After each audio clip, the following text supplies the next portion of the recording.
misdefining and misunderstanding our priorities. And we have to be very honest with ourselves.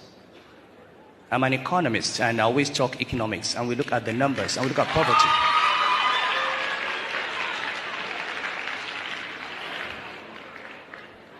If you look at all the poverty indices in the world today, you'll find that in southwest Nigeria, the incidence of poverty is 20%.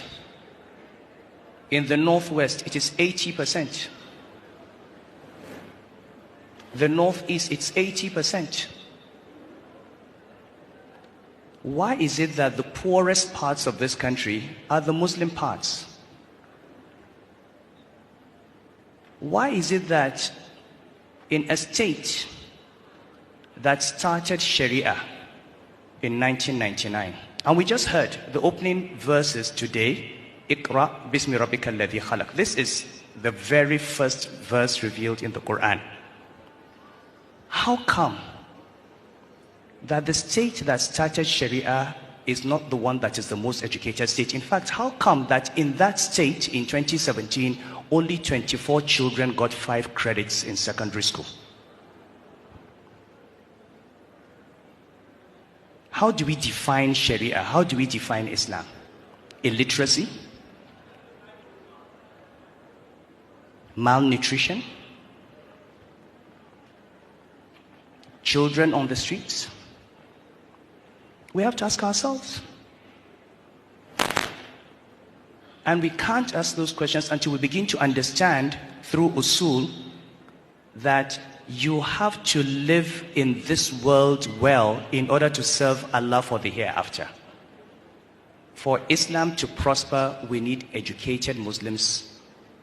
We need Muslims that are not begging. We need Muslims who are standing on their feet. Believe me, if poverty continues in the north, Islam will disappear from the north.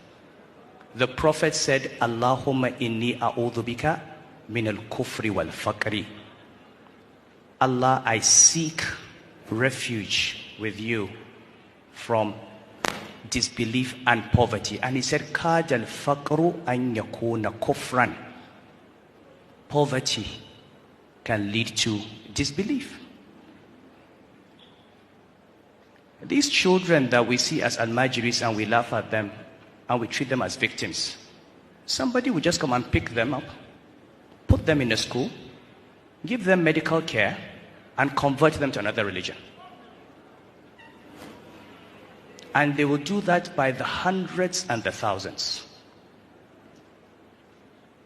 So, what we see on the street is a product of bad economic policies and wrong priorities. These children are not criminals, they are victims.